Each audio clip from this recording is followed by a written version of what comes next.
শিক্ষার্থীরা, আজকের ক্লাসে তোমাদের স্বাগতম।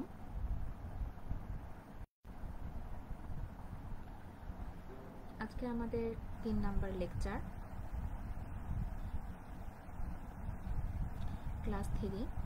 আমরা আজকে প্রোগ্রামিংয়ের যে মৌলিক ধারণা প্রথম অধ্যায়ের শেষ 3টা টপিকস নিয়ে আলোচনা করব। তার আগে আমরা একটু মনে করে নেই যে গত ক্লাসে আমরা কি শিখেছিলাম। গত ক্লাসে আমরা ট্রান্সলেটর প্রোগ্রাম এবং ইটস ক্লাসিফিকেশন, তার শ্রেণী বিভাগ, use of computer program, algorithm এবং ফ্লোচার্ট সম্পর্কে জেনেছিলাম। ট্রান্সলেটর প্রোগ্রাম হচ্ছে অনুবাদক প্রোগ্রাম, মানে যখন কোনো একটা সোর্স প্রোগ্রামকে মেশিনের ল্যাঙ্গুয়েজে রূপান্তর করা হয় বা অনুবাদ করা হয়, সেটাকে আমরা বলতাম ট্রান্সলেটর প্রোগ্রাম বা অনুবাদক প্রোগ্রাম। তো এটা মূলত দুই প্রকার, একটা হচ্ছে ইন্টারপ্রিটার, একটা হচ্ছে কম্পাইলার। তো ইন্টারপ্রিটারটা হচ্ছে যখন কোনো একটা ল্যাঙ্গুয়েজকে এক লাইন করে সেটাকে অনুবাদ করা হয়, একটা লাইন করে রিড করে অনুবাদ করা হয়, তখন সেটা হয় ইন্টারপ্রিটার প্রোগ্রাম। আর কম্পাইলার হচ্ছে পুরো ল্যাঙ্গুয়েজটাকে একবারেই সবগুলো লাইনকে একই সাথে অনুবাদ করা হয় একসাথে, তাহলে সেটা হচ্ছে কম্পাইলার প্রোগ্রাম। আর এখানে এক একটা ল্যাঙ্গুয়েজের জন্য এক এক ধরনের কম্পাইলার ব্যবহার করা হয়ে থাকে। যে কম্পাইলারটা ফোরট্রান ল্যাঙ্গুয়েজকে কম্পাইল করবে, সেই কম্পাইলার আবার বেসিক ল্যাঙ্গুয়েজকে কম্পাইল করবে না। ঠিক আছে, আচ্ছা। তারপর আমরা বলছিলাম যে কম্পিউটার প্রোগ্রাম মূলত কোথায় কোথায় ব্যবহার করা হয়ে থাকে।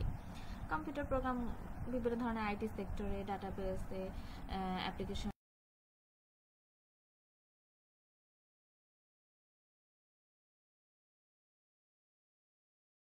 সমাধান করার জন্য যে লিখিত আকারে যদি তার ধাপসমূহকে লিপিবদ্ধ করা হয়ে থাকে, সেটাকে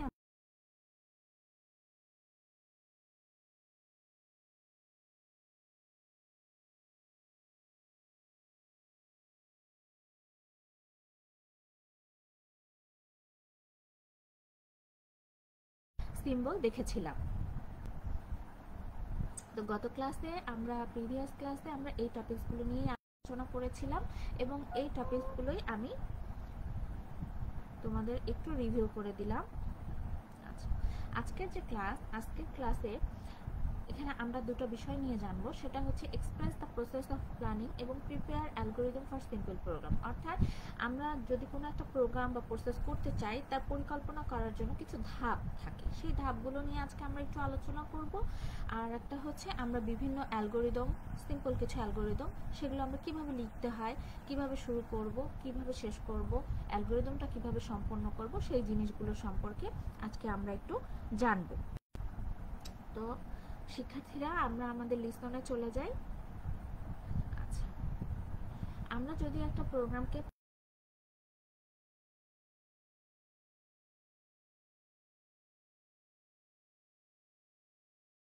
সমাধান করব, সেই পরিকল্পনা করার কিছু ধাপ আছে।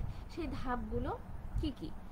সেটা হচ্ছে problem analysis, input output selection, algorithm, flowchart, development, program coding, program testing and debugging, documentation and maintenance. এখানে আমরা 6টা ধাপ দেখতে পাচ্ছি। এই 6টা ধাপই হচ্ছে মূলত একটা প্রোগ্রাম তৈরি করার জন্য, এই 6টি ধাপে একটা প্রোগ্রামকে তৈরি করা হয়ে থাকে। তাহলে প্রথম ধাপটা সম্পর্কে আমরা একটু আলোচনা করে নিই। প্রথমেই হচ্ছে প্রবলেম অ্যানালাইসিস। প্রবলেম অ্যানালাইসিস হচ্ছে আগে আমি যে প্রোগ্রামটা পরিকল্পনা করতে যাচ্ছি, তার প্রথম ধাপটা হচ্ছে কি প্রবলেম অ্যানালাইসিস। অর্থাৎ আমি যে সমস্যার সমাধান করব, প্রথমে সমস্যাটাকে কি করতে হবে?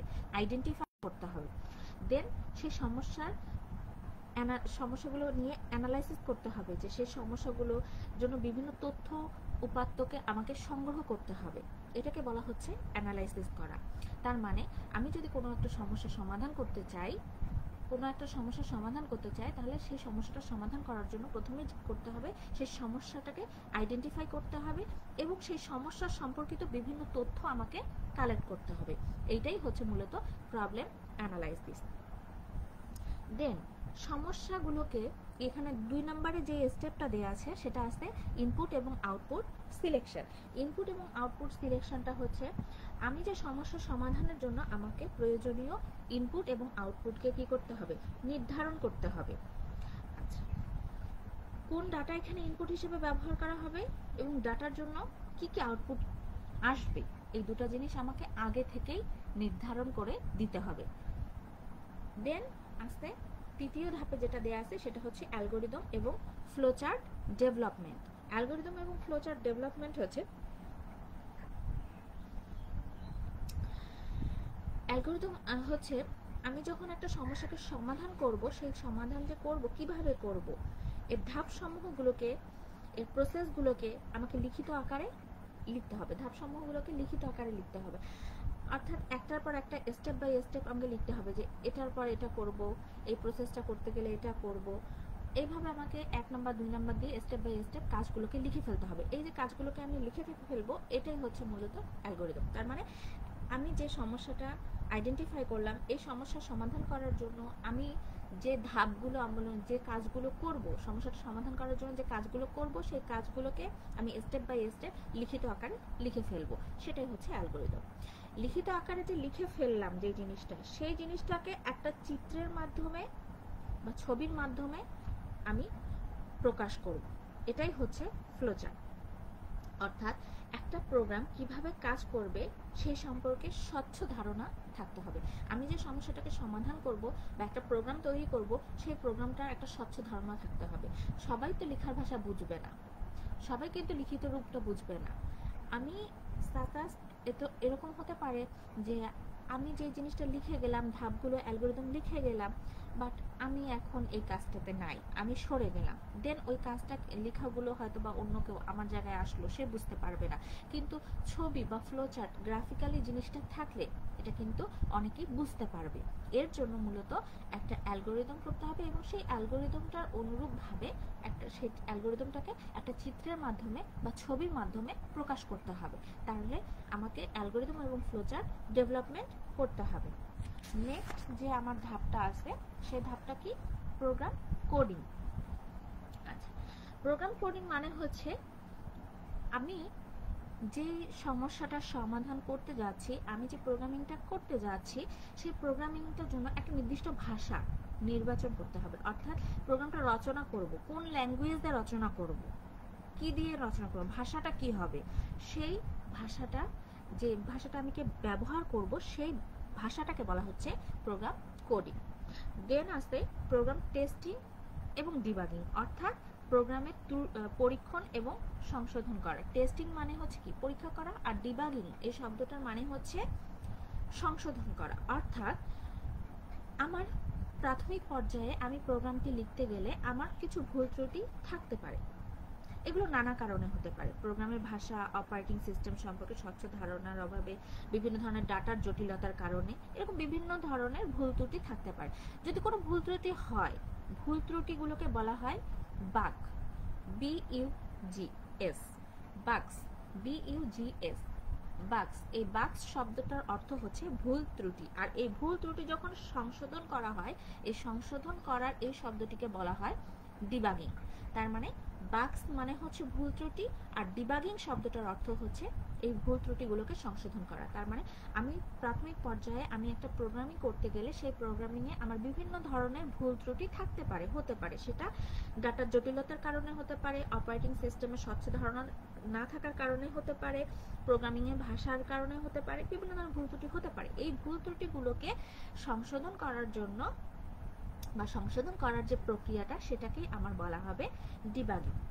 আচ্ছা, দেন প্রোগ্রামের যখন ভুল ত্রুটিগুলো সংশোধন হয়ে যাবে, প্রোগ্রামটাকে আমরা কি করব, বাজারজাত করব। এই প্রোগ্রামটা বাজারজাত করার পূর্বে বিভিন্ন ধরনের এটাকে টেস্ট করা হয়। আলফা টেস্ট, বিটা টেস্ট, এরকম বিভিন্ন ধরনের টেস্ট করা হয়। অর্থাৎ প্রোগ্রামের যথার্থতা বা নির্ভুলতাকে সঠিক করে যাচাই করে নেওয়ার জন্য, যে প্রোগ্রামটা সঠিক কিনা, নির্ভুল কিনা, যথার্থ কিনা, আমি যেখানে অ্যাপ্লাই করতে চাচ্ছি সেখানে এই প্রোগ্রামটা রান করবে কিনা, এই ধরনের কাজগুলো করার জন্য প্রোগ্রামটা কি করা হয়, টেস্ট করা হয়। এই প্রোগ্রামটা বিভিন্ন ধরনের টেস্ট হতে পারে, আলফা টেস্ট হতে পারে, বিটা টেস্ট হতে পারে, এই ধরনের বিভিন্ন ধরনের টেস্ট করা হয়ে থাকে। তাহলে প্রোগ্রাম প্রথমে ডিবাগিং হচ্ছে, দেন সেটা টেস্ট হচ্ছে, এবং সর্বশেষে আমাদের যে স্টেপটা আছে সেই স্টেপটা হচ্ছে ডকুমেন্টেশন এবং মেইনটেনেন্স।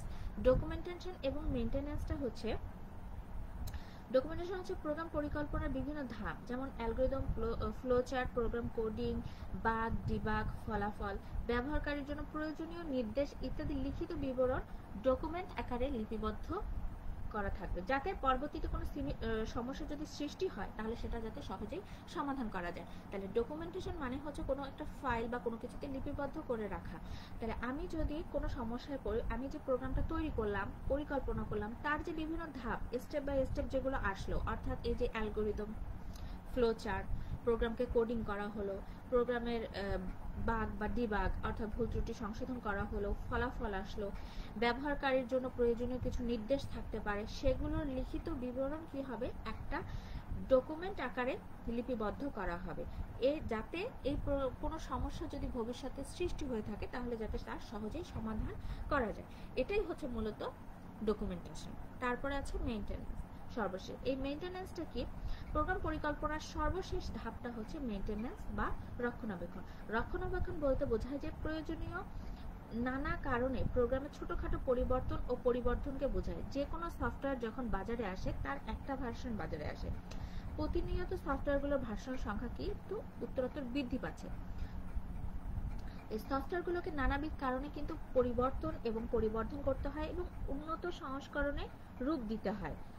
তো এখানে একটা সফটওয়্যার অন্য অপারেটিং সিস্টেমে কিন্তু কাজ করতে নাও পারে, সফটওয়্যারটি পরবর্তীতে নতুন অপারেটিং সিস্টেম কাজ করার জন্য উপযোগী করে তৈরি করা যায়। তাহলে মেইনটেনেন্সটা হচ্ছে মানে আমার এই যে এতগুলো কাজ করলাম, প্রোগ্রাম করলাম, প্ল্যানিং করলাম, আমি একটা প্রোগ্রাম তৈরি করলাম, এই প্রোগ্রামটাকে আমাকে সঠিকভাবে রক্ষণাবেক্ষণ করতে হবে। এবং রক্ষণাবেক্ষণ মানে এটাই হচ্ছে মূলত সর্বশেষ ধাপ, যে কোনো সফটওয়্যারই বাজারে আসবে, যে কোনো একটা আমি যে প্রোগ্রামটা করলাম, যেটা করলাম, যে সমস্যার সলিউশন করলাম, এর পরবর্তীতে আপডেট হবে, এর ভার্সন আসবে, কিন্তু এটা যাতে হারিয়ে না যায়, এটা পরিবর্তন করা যায়, পরিবর্ধন করা যায়, এটার আপডেট কিছু নিয়ে আসা যায়, এর জন্য এটাকে মূলত আমাকে রক্ষণাবেক্ষণ করতে হবে। তাহলে একটা প্রোগ্রাম প্ল্যানিং করার জন্য আমার মূলত এই 6টি ধাপ কমপ্লিট করতে হবে। 6টি ধাপের মধ্যে প্রথমেই আমি বলছি প্রবলেম অ্যানালাইসিস, অর্থাৎ সমস্যাকে চিহ্নিত করতে হবে এবং সেটাকে বিশ্লেষণ করতে হবে, ইনপুট আউটপুট সিলেক্ট করতে হবে, অ্যালগরিদম এবং ফ্লোচার্ট ডেভেলপমেন্ট মানে উন্নয়ন করতে হবে, প্রোগ্রাম কোডিং করতে হবে অর্থাৎ প্রোগ্রামিংয়ের ভাষা বা ল্যাঙ্গুয়েজকে নির্ধারণ করতে হবে, প্রোগ্রাম টেস্টিং এবং ডিবাগিং করতে হবে, এবং সর্বশেষ ধাপটা হচ্ছে ডকুমেন্টেশন এবং মেইনটেনেন্স। এটা হচ্ছে সর্বশেষ, অর্থাৎ একটা ডকুমেন্ট আকারে লিপিবদ্ধ করতে হবে এবং সর্বশেষে আমি যে প্রোগ্রামটা করলাম সেটাকে আমাকে কি করতে হবে, রক্ষণাবেক্ষণ করতে হবে। দেন আমরা আমাদের দ্বিতীয় টপিকসে চলে যাই। দ্বিতীয় টপিকস আমার ছিল হচ্ছে আমরা কিছু আজকে শেষ অ্যালগরিদম দেখব। এই অ্যালগরিদমগুলো কিভাবে লিখতে হয় আমরা সেই সম্পর্কে জানব।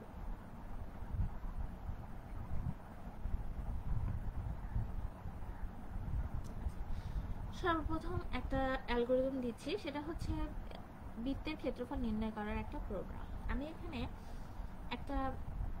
একটা ক্ষেত্রফল দেখাই দিচ্ছি। এরকম একটা ক্ষেত্রফল থেকে কিন্তু যে কোনো ক্ষেত্রফল, যেমন ত্রিভুজের ক্ষেত্রফল আসতে পারে, তারপর বর্গক্ষেত্রের ক্ষেত্রফল আসতে পারে, বিভিন্ন আয়তক্ষেত্রের ক্ষেত্রফল আসতে পারে, বিভিন্ন ধরনের ক্ষেত্রফল আসতে পারে। তো একটা যদি আমরা লেখা জানি দেন সবগুলো করা কিন্তু সম্ভব। যেমন এখানে আমরা দেখতেছি বৃত্তের ক্ষেত্রফল।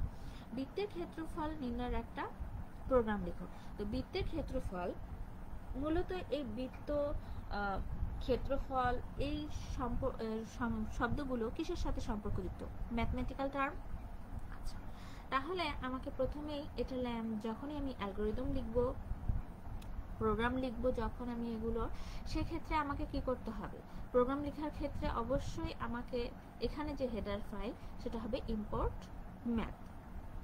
আচ্ছা, এখানে বৃত্তের ক্ষেত্রফল, বৃত্তর ক্ষেত্রফল মানে হচ্ছে সার্কেল এরিয়া। তো সার্কেল এরিয়ার ক্ষেত্রে এরিয়া মানে হচ্ছে কি ক্ষেত্রফল। এখন বৃত্তের ক্ষেত্রফল নির্ণয় করার জন্য আমার কি প্রয়োজন হয়? ব্যাসার্ধ।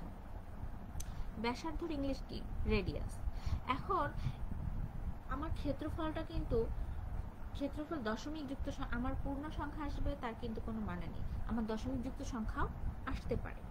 আচ্ছা, যেহেতু দশমিক যুক্ত সংখ্যা আসতে পারে, তাই আমরা এখানে যে ডাটা টাইপটা ইউজ করতেছি সেটা হচ্ছে ফ্লট, FLOAT, রেডিয়াস ইকুয়াল টু ফ্লট।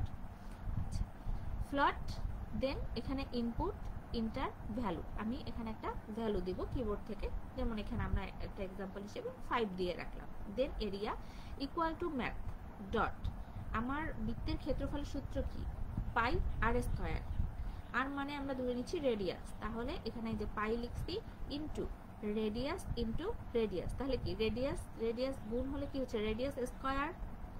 সংক্ষেপে যদি আমরা লিখতাম, যখন আমরা ম্যাথমেটিক্যাল টার্ম করতাম তখন আমরা কি লিখতাম, পাই ইনটু আর, যেহেতু আমরা এখন এটা প্রোগ্রামিং করছি তাই সেখানে আমরা কিন্তু পাই শব্দটা লিখে দেবো, পাইয়ের কোনো সিম্বল আমরা এখানে ইউজ করব না। দেন আমরা কি আউটপুট পাবো, প্রিন্ট সার্কেল এরিয়া, এই এরিয়াটাই হচ্ছে আমাদের আউটপুট, এরিয়া ইজ, এখানে দেন একটা এরিয়া পাবো, এখানে আউটপুট হিসেবে আমরা এরকম একটা আউটপুট পাবো।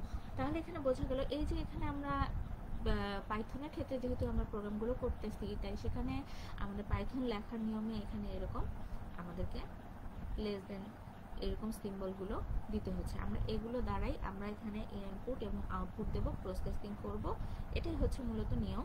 কিন্তু আমাদের মূল কথা হচ্ছে এই জায়গাটুকু, এই লেখাটুকু, যে আমরা কিভাবে লিখব।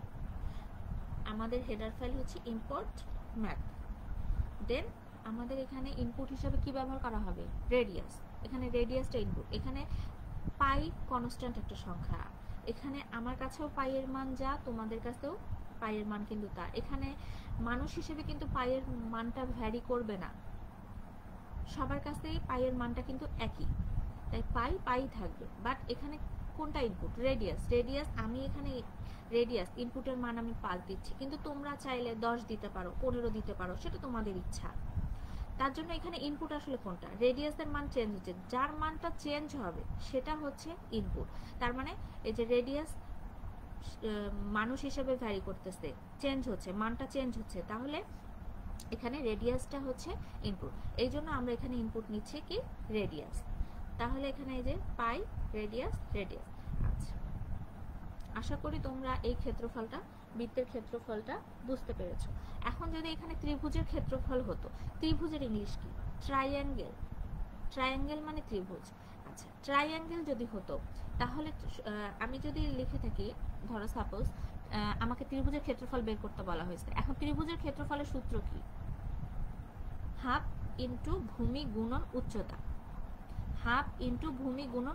তাহলে হাফ কিন্তু এটা সূত্রের মধ্যে লেখা আছে, হাফ ইন্টু ভূমি গুণন উচ্চতা, ভূমি হচ্ছে বেস, উচ্চতা হাইট, হাফ এটা কিন্তু কনস্ট্যান্ট একটা সংখ্যা, এটা সবার কাছেই থাকবে, হাফ সবাই লিখবে এই হাফ। তাহলে আমাদের সমস্যা, আমাদের এখানে কি জিনিসটা এখানে আমাকে চেঞ্জ করতে হবে, চেঞ্জ হবে কোন জিনিসটা, বেস এবং হাইট যে যার মতো দিতেই পারে, তার মানে এখানে ইনপুট হিসাবে কি ব্যবহৃত হচ্ছে, বেস এবং হাইট। তাহলে আমরা এখানে যেমন রেডিয়াস লিখছি সেরকম আমরা একবার লিখবো বেস ফ্লট ইনপুট ইন্টারভ্যালু, আরেকবার লিখবো হাইট ফ্লট ইনপুট ইন্টারভ্যালু। তার মানে বেস একটা ইনপুট ভ্যালু দেব, হাইট একবার ইনপুট ভ্যালু দেব, তার মানে বেস এবং হাইট এই দুটো জিনিস হচ্ছে ইনপুট। আচ্ছা, আর হাফ এটা তো কনস্ট্যান্ট, এই জায়গাটায় আমরা কি লিখবো, triangle area equal to math dot, এখানে লিখবো হাফ মানে 0.5 ইন্টু বেস ইন্টু হাইট, দেন এখানে আমরা লিখবো প্রিন্ট ট্রায়াঙ্গেল এরিয়া। আমাদের প্রোগ্রাম শেষ। সবার প্রথমে আমাকে যেটা জানতে হবে সেটা হচ্ছে ক্ষেত্রফল হোক, বৃত্তের ক্ষেত্রফল হোক, এই জিনিসগুলো জানার আগে আমাকে ম্যাথমেটিক্যাল টার্মগুলো জানতে হবে, ক্ষেত্রফলের সূত্রগুলো জানতে হবে। আমি যদি সূত্র না জানি তাহলে কিন্তু আমি প্রোগ্রাম করতে পারবো না। সূত্র যদি আমার ভুল হয় তাহলে আমার প্রোগ্রামটা হবে না, এবং সূত্রের মধ্যেই কিন্তু আমাকে বুঝতে হবে যে কোনটা আমার ইনপুট, কোনটা আমার আউটপুট, কোন দুটো আমার ইনপুট, কোনটা আমার আউটপুট, কোন জিনিসটা কনস্ট্যান্ট। আশা করি তোমরা ক্ষেত্রফলের যে কোনো ক্ষেত্রফল চাইলে তোমরা দিতে পারবে। এখানে যেমন একটা গ্রেড নির্ণয়ের এখানে একটা এক্সাম্পল দেওয়া আছে। গ্রেড এখানে কি, এখানে গ্রেড নির্ণয়ের প্রোগ্রাম দেওয়া আছে। দেখো এখানে mark input inter your marks 70। এখানে কি আবার কন্ডিশন ব্যবহার করা হবে। আমি গত দিনের ক্লাসে একটা মার্ক নিয়ে একটা গ্রেড নির্ণয়ের কিন্তু একটা অ্যালগোরিদম বা ফ্লোচার্ট দেখানো হয়েছিল। সেখানে কি আমি ইফ ইউজ করছিলাম, তার মানে কি 80-র চেয়ে যদি আমার মার্ক, আমি যে মার্কটা পাচ্ছি সেই মার্কটা যদি 80-র চেয়ে আমার ছোট হয়, 80 সমান বা 80-র চেয়ে যদি বড় হয়, তাহলে আমার কি হবে, এ প্লাস হবে। আবার 80-র চেয়ে যদি ছোট হয়, তার মানে কি যদি 70 হয়, তাহলে আমার কি হবে, গ্রেড হবে বি। আমার যদি 50-এর চেয়ে ছোট হয় বা 50 হয়, তাহলে কি হবে, সি। যদি 40-এর চেয়ে ছোট হয় বা 40 হয়, তাহলে হবে ডি। কিন্তু আমার যদি 40, 50, 70, 80 এই কোনোটাই যদি না হয়, তাহলে আমার কি গ্রেড হবে, এফ। তাহলে মানে কি, আমি যখন কন্ডিশন কোনো কিছুকে কম্পেয়ার করব বা তুলনা করব, তুলনা করার জন্য কি ব্যবহার করা হয়, less than, greater than, equal, এই জিনিসগুলো রিলেশনাল অপারেটর, এগুলোকে তুলনা করার জন্য ব্যবহার করা হয়। আর যেহেতু আমি এখানে একটা কন্ডিশন ইউজ করতেছি, তাই এখানে আমাকে কন্ডিশনের জন্য কি ইউজ করা হচ্ছে, ইফ। ইফ এই কন্ডিশনটা যদি ট্রু হয়, অর্থাৎ আমার মার্কটা, আমি যে মার্কটা দিচ্ছি সেই মার্কটা যদি 80-র চেয়ে ছোট হয় বা 80-র চেয়ে যদি বড় হয় বা 80-র সমান হয়, অর্থাৎ 80 হয় বা 80-র চেয়ে যদি বেশি হয়, তাহলে আমি পাবো কি, এ প্লাস। আমি কত দিয়েছি, 70 দিয়েছি, তাহলে আমি 70 দিয়েছি, আমার এখানে আছে 80, আমার কি এটা প্রিন্ট হবে, প্রিন্ট হবে না। তার মানে কি এই কন্ডিশনটা আমি ফেল করলাম। যদি এই কন্ডিশনটা আমি ফেল করি, তাহলে আমি কি নেক্সট স্টেপে চলে যাব, তাহলে ইলিফ।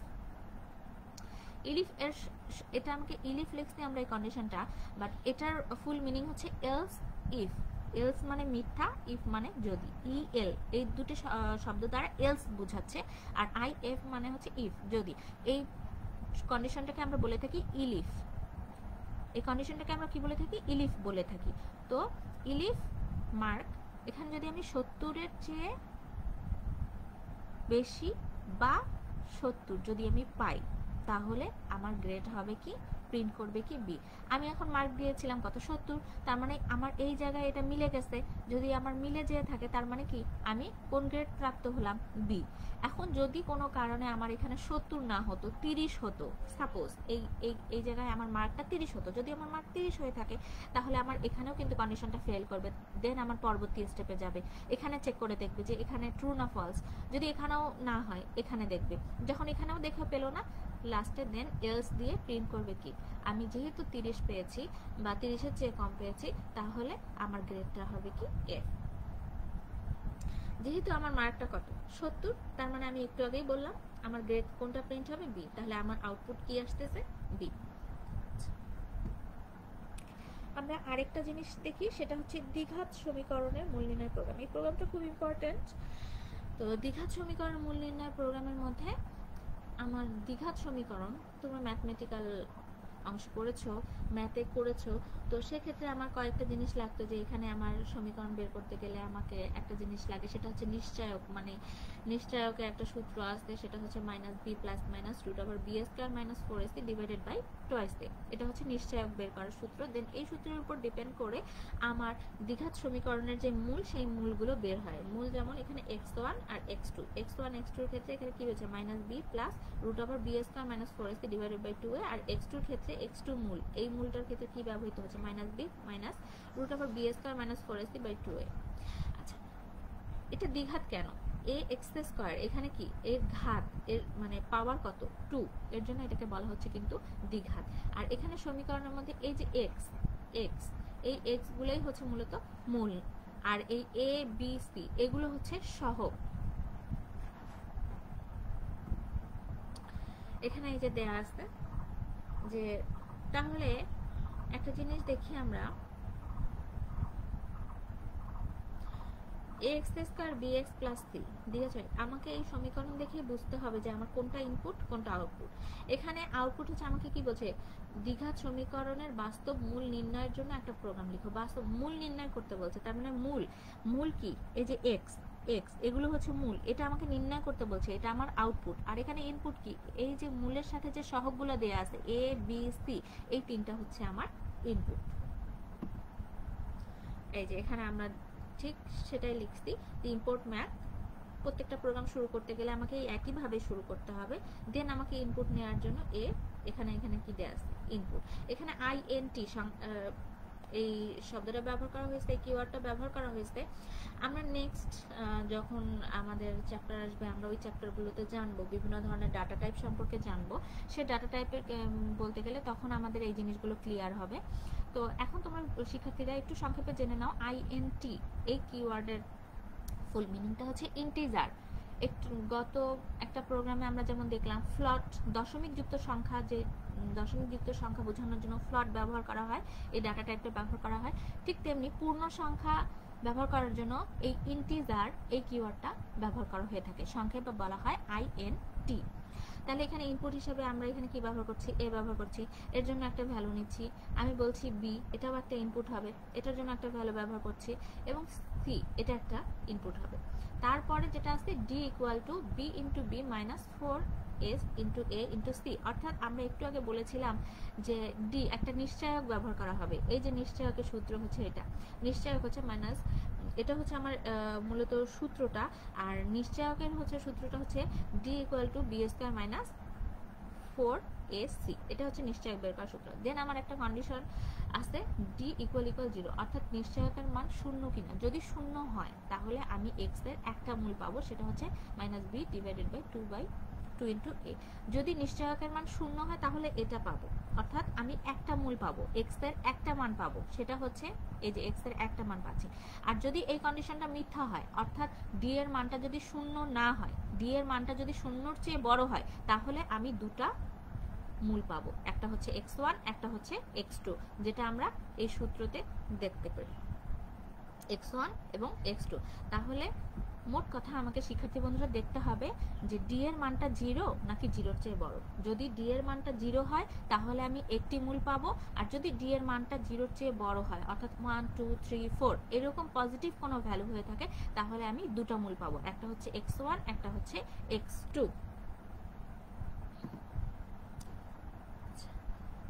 এখন যদি ডি এর মান 0 না হয়, পজিটিভও কোনো ভ্যালু না হয়, অর্থাৎ ডি এর মানটা যদি হয় -1 -2 -3 ঋণাত্মক কোনো সংখ্যা হয়, তাহলে সেখানে কোনো মূল পাওয়াই সম্ভব না। তাই সেখানে কি প্রিন্ট হবে, the roots is not possible, অর্থাৎ এখানে মূল পাওয়া সম্ভব না।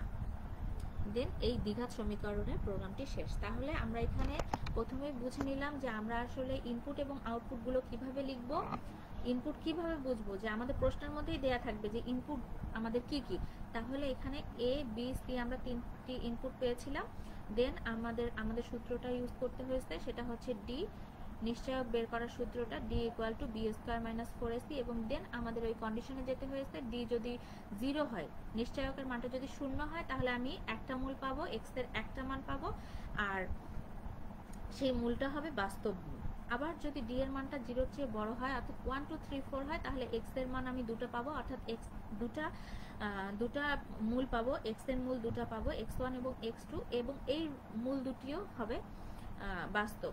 কিন্তু যদি আমার ডি এর মানটা 0 এবং 1 কোনোটি না হয়, অর্থাৎ ঋণাত্মক কোনো সংখ্যা হয়, অর্থাৎ -1 -2 -3 এরকম কোনো সংখ্যা হয়, তাহলে সেই রুটটা হবে পসিবল না, অর্থাৎ এখানে রুট পাওয়া সম্ভব না, এই মূলটা হবে অবাস্তব।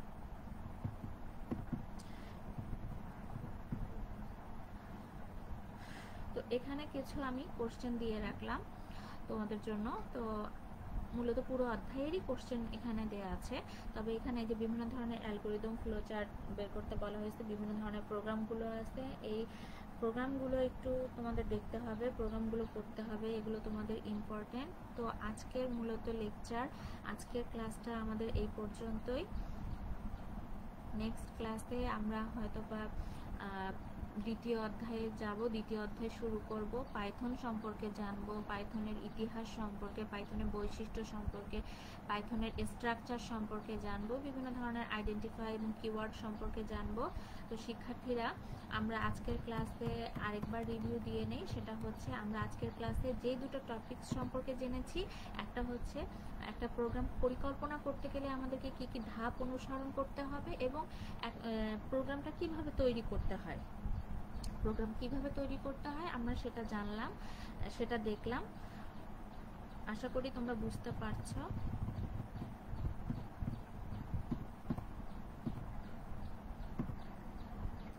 তো শিক্ষার্থীরা, তোমরা সকলে ভালো থাকবা, সুস্থ থাকবা, বাসায় থাকবা, সাবধানে থাকবা এবং বাইরে গেলে অবশ্যই মাস্ক পরে যাবা।